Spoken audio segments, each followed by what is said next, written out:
I don't have a hotspot.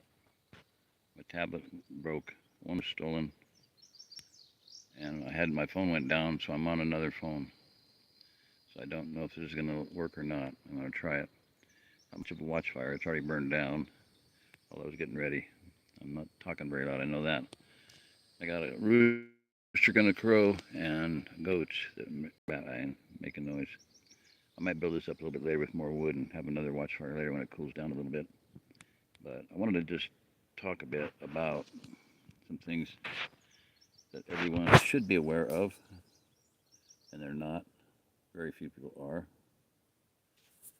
So I've got some notes. I've got a poem about memoirs that I wanted to talk about, read, quote from memory, hopefully. If not, I got some notes on my phone, pictures I can deal with.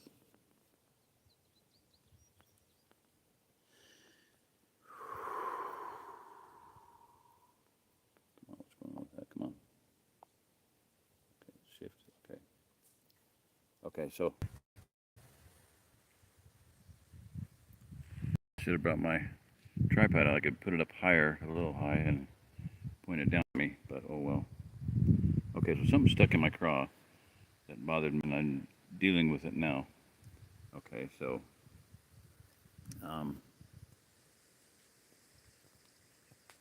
a person, I will leave the person unnamed. If they hear this, they'll know who they are.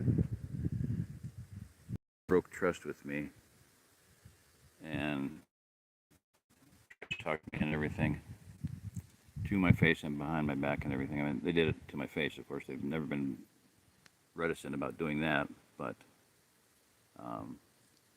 they said to me that cleanliness is next to godliness. Okay, and that my place is a mess and my life is a mess and I'm worse off than they are. Well, I'm sorry. Do you have 120? I might do it later when signal might be better and I can get my tripod out here and put it up as high as I can. Hey, good to hear from you, brother. How you doing up there? Still waiting for somebody to come down and help me with my trailer. LOL.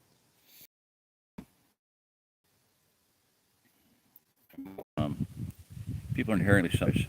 I had a picture in my brain when about 1980. I saw some tents across a pasture, across a field, against a tree line. A bunch of tents, and there was no movement, no dogs, no cats, no smoke, no movement, no people, no cats, no nothing, no kids playing, just tents. And I knew in my heart that those people in those tents were refugees. The only explanation for it was that they were refugees. And so I started buying things to help them, because I knew if I didn't help them, they would die. So that's what I've been doing for 40 years now. And now I'm getting all types of flack for doing it, for inviting people here and helping them get here, and then they turn their back on me and backstab me and steal from me, which has happened repeatedly. So not happy with that, but it's okay. I'm laying up treasures where my heart is, and my heart's in heaven. That's where I'm laying up treasures. So be that as it may, that's how it is. So might have to be online for a while here. Okay, let me get this up higher.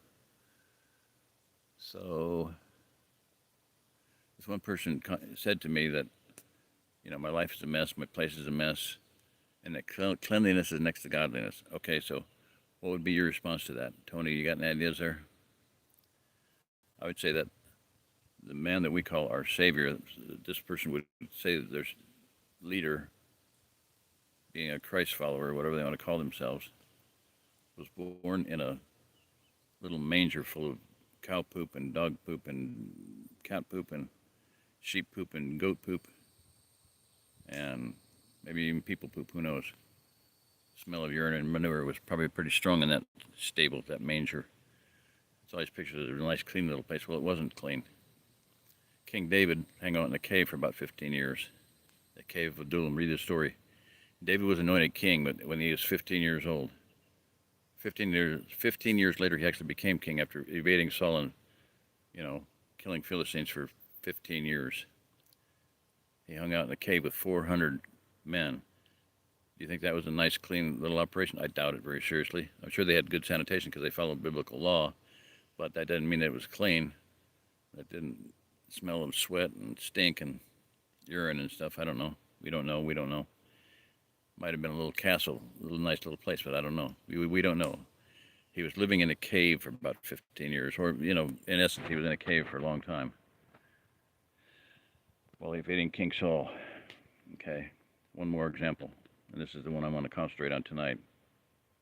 There's a man who wrote a book, and this man was a very poor man. He was brought up in very poor. He lived very poor his entire life. He spent a lot of time in prison. Spent a couple of years as a soldier during the Puritan era.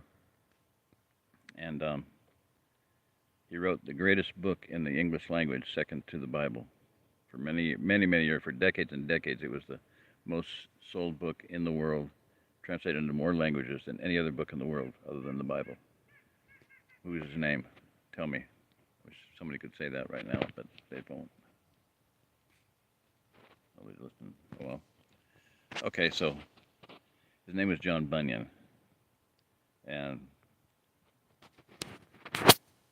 Rudyard Kipling, who was in essence, the poet laureate of England, who would have been the poet laureate of England, meaning the spokesperson for the entire nation, if he had not wrote a poem about the Queen, and he kind of crossed her. Walk wide of the widow of Windsor, for half a creation she owns. Salted it down with her bones. I won't go into that poem right now, but he said that this is this is from Bunyan. For here lay the excellent wisdom of him that built man's soul, that the walls could never be broken down nor hurt by the most mighty adverse potentate unless the townsman gave consent thereto. Okay. So Bunyan's Holy War is a poem written about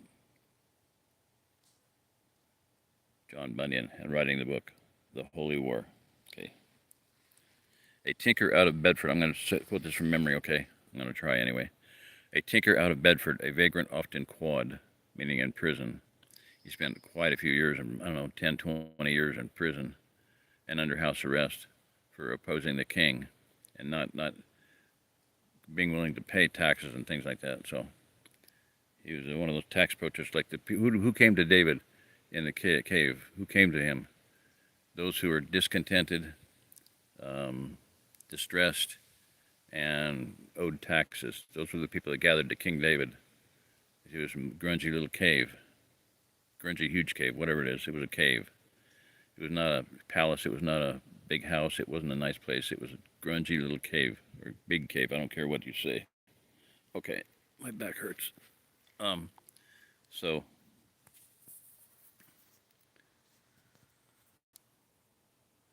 John Bunyan grew up very poor and lived poor his entire life. His wife was very poor. They, hand to mouth all the time. He was a peddler. He was a tinkerer. And right now, I just talked last night with a tinker, Jacqueline. And let me tell you what, this woman has been through more suffering than any 100 people I know put together, and she's still faithful. So, and she's a tinker. So I gotta sit up or do something. Should have maybe brought my other chair out here. I didn't. If I do this again later, I'll do it. Okay. So for here lay the excellent wisdom of him that built man, so that the walls could never be broken down nor hurt by the most mighty adverse potentate, unless the townsman gave consent thereto. Potentate meaning king or adversary. Adverse potentate, ruler. Okay. A tinker out of Bedford, a vagrant often quod in prison, a private under Fairfax, a minister of God.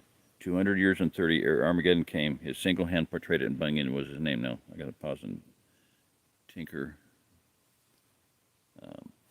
A tinker mapped. He mapped for those who follow the world in which we are. That famous town of Mansell that takes the Holy War.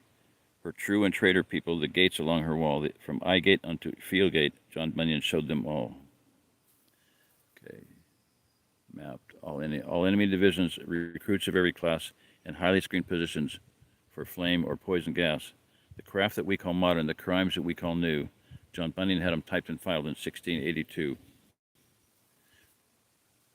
Okay.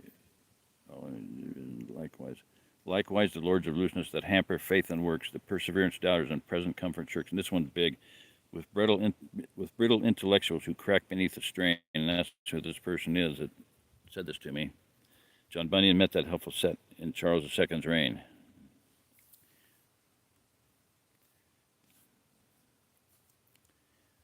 Emmanuel's vanguard dying for right and not for rights, my Lord Apollyon lying to the state-kept Stockholmites, the Pope the swithering neutrals, the Kaiser and his Gott, their rolls, their goals, their naked souls he knew and drew the lot. Now he hath left his quarters in Bunhill fields to lie. The wisdom that he taught us is proven prophesy. One watchword through our armies, one answer from our lands. No dealings with Diabolus as long as man's soul stands. And man's soul will stand as long as we do not allow the enemy to take it. Your soul will stand, but if most people are letting the enemy take their soul, I'm seeing that repeatedly. Okay, a peddler from a hovel, the lowest of the low, the father of the novel, salvation's first Defoe. 8 blinded generations ere Armageddon came. He showed us how to meet it, and Bunyan was his name. So that's where I want to end up there. Cleanliness is next to godliness. This man grew up and lived his entire life in a hovel and a prison, a dirty, stinking, rotten prison.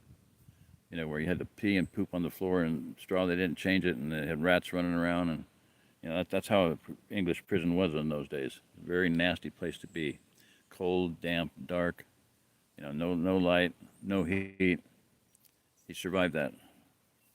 Okay, a peddler from a hovel. The word hovel, Hovel, it's supposed to say like hovel, Huvel, but it looks like hovel. And Kipling makes it rhyme with novel, so I would say a peddler from a hovel, the lowest of the low, the father of the novel. What does that mean? He wrote the first allegorical novel, and Salvation's first Defoe, meaning Daniel Defoe wrote, oh come on, Castaway, yeah. Oh, help me out here. Robinson Crusoe. Yeah, Robinson Crusoe. Tom Hanks, the original Tom Hanks. Daniel Defoe wrote that book, and that was a great novel, massive English novel. But Bunyan, wrote a Christian novel, a Christian allegory. And two of them, Pilgrim's Progress, yeah, and then Holy War. Both of them are very powerful books. And like I say, Pilgrim's Progress, which I think I'm going to probably read, because my daughter said she remembered me reading that when she was a kid. And I wanted to do it anyway. So John Bunyan lived in a hovel his entire life. Look up the definition of hovel. It's a small, sometimes around, just a hut, basically a hut, and usually dirty and filthy. So that's what he grew up in. They spent his time in prison there, like King David and like Messiah. They grew up in a hovel. Okay, so I'm just putting that out there because, a lot of people, that's where they are. I mean, Jacqueline, oh my God, living with no heat in the winter, very, very little heat because people keep stealing her stuff and stealing her solar equipment, so she can't even charge her phone hardly, just barely getting by. Now living in 120 degree heat, 108 degree heat, with no air conditioning, no electricity, no water. I don't know how she's still alive, and I just pray for her. When you listen to this, please pray for her. And if somebody could help her, that would really be nice. She's got land that's for sale. She's going to lose it if she can't pay the taxes, so she needs a little bit of money. Or they're going to put it up for sale like next month. They don't wait much anymore. I thought they used to wait like 5 years, but now they don't wait. 1 month, that's it. So anyway, yeah, and she has been living, I cannot believe. One time she woke up and her feet were freezing. It was so cold. She looked down on the floor, and the water for her cats was frozen solid. And she prayed to God that he wouldn't let her feet freeze and have to be amputated. And at that moment, a big, huge cat jumped off of the counter, came over and curled up on her feet and kept them warm through the rest of the night. So that's brutal. That is brutal, people. And there's rich people that live right near, within a half an hour of her, that won't help her. It's just so sad. One's a minister. Well, they're both ministries, and they both kind of work together. But anyway, I'm just saying, if you guys hear this, I mean, that's just the way it is. You want to hear? I was freezing. My feet were freezing, and you didn't help me. I was hungry, and you didn't feed me. I was thirsty, and you didn't give me any water. I was naked, and you didn't clothe me. So That's about it, I guess. Let me see if I can show the poem that I got right up here. Been through, but you read along with me if you can see it. Come on. Come on. Focus. Focus, focus, focus. Focus. Focus. Yep, the head.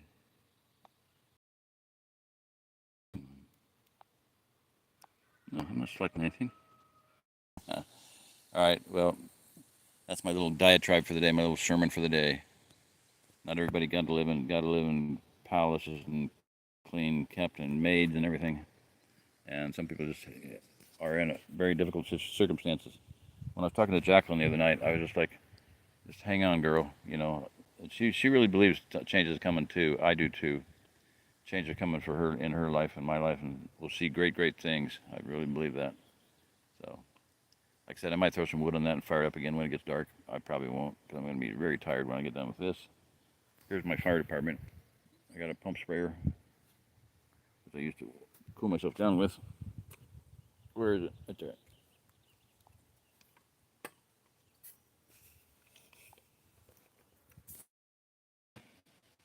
Not supposed to. Needs it, but my son's property. All right. Anyway, God bless her. Smoldering fire. All right. That's my trash burning for the year, for the month. Good night. God bless. Thank you guys for being. Oh, somebody else came in. Anybody else there? Just yo and Tony. Yo Tony. I haven't seen Zep and Kaboom for quite a while, or Ray for a while. Who else was on there regular? I might read tomorrow tonight. I might not. I don't know. I'm gonna see if my phone will stay up. I gotta get the tripod up. I should have had it out here. That was really stupid of me. All right. Good night. God bless. Love y'all. Bye bye. What in the world? How can my finger be in there? I'm not getting that. Anyway, good night.